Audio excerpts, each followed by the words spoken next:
अब नहीं आऊंगा दोस्त, अब नहीं आऊंगा, बता देना। दोस्तों, आज एक ऐसी बात करनी है जो थोड़ी कड़वी है लेकिन सच है, और वो बोलना भी जरूरी है। एक रेलवे स्टेशन सूरत का, हजारों लोग, धक्का मुक्की, लाठियां, बच्चे रोते हुए, औरतें चीखती हुई, और एक आदमी की दर्द भरी आवाज, अब यहाँ नहीं आऊंगा, ये नहीं बर्दाश्त होगा। ये सुनकर दिल बड़ा हो जाता है, दिल भर आता है।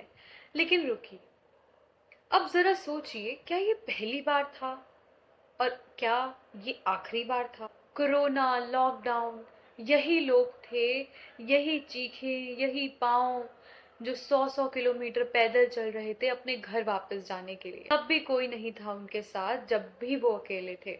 और आज 2026 में सूरत में गैस सिलेंडर की कीमत आसमान छू रही है, एलपीजी नहीं मिल रहा, रोटी बनाना मुश्किल हो गया है। तो वही लोग फिर भागे, फिर स्टेशन पर उमड़ आए, फिर भीड़ बढ़ गई। एक लाइन में कहूं तो ये लोग गए थे काम करने और अब वापस भेजे जा रहे हैं बिल्कुल भेड़ बकरियों की तरह। ये लोग जो आज सूरत में पिट रहे हैं, दिल्ली में मार खा रहे हैं, ये लोग इलेक्शन के टाइम कहाँ होते हैं? अंतिम बूथ नंबर 142 गांव, अपने घर के पास। और वहां क्या होता है? कोई आता है, बिरयानी बनती जाती है, शराबें पी जाती हैं, 500 रुपए का नोट आता है और ये लोग वोट देने चले जाते हैं, बिना सोचे, बिना पूछे, जाति देखी, धर्म देखा, हमारा बंदा है कह दिया, इतना काफी है। और जब बंदा उनका था, उसने 5 साल में सिवाय वादे करने के और क्या किया? असल में कोई काम नहीं करा। और आयरनी क्या है इस पूरी सिचुएशन की, ये समझते हैं। नेता आया था ना चुनाव से पहले, हाथ जोड़कर आया था, बोला था, भाई साहब आप हमें वोट दीजिए, आपको बाहर नहीं जाना पड़ेगा, यही रोजगार दे देंगे हम। और आपने क्या किया? कुछ नहीं।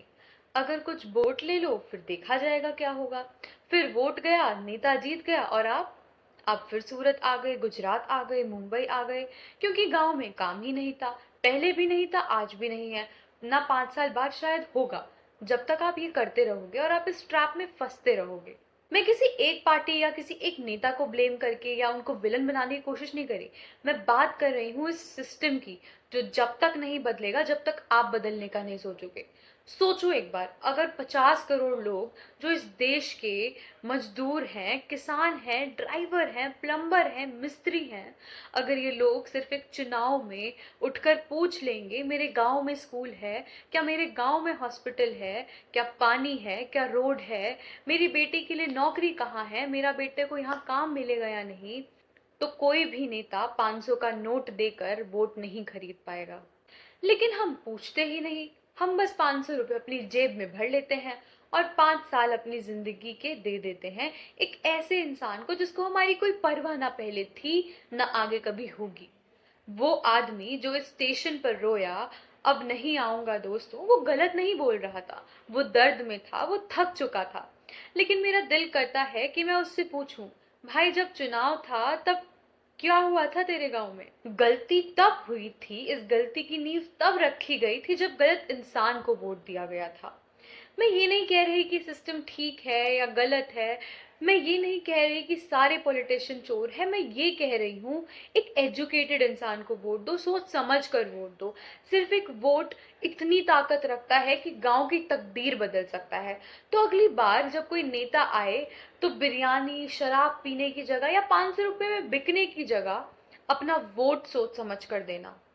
उनसे सवाल करो, उनके सामने अपनी बातों को रखो और ऐसे नेता को चुनो जो सच में आपके लिए काम करे, ना ही सिर्फ बड़े बड़े वादे करे।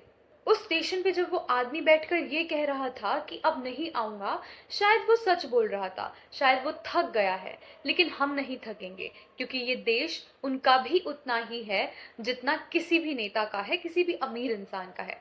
बस अपनी ताकत को पहचानो, अपने वोट को पहचानो और सही जगह वोट दो। जय हिंद, जय भारत।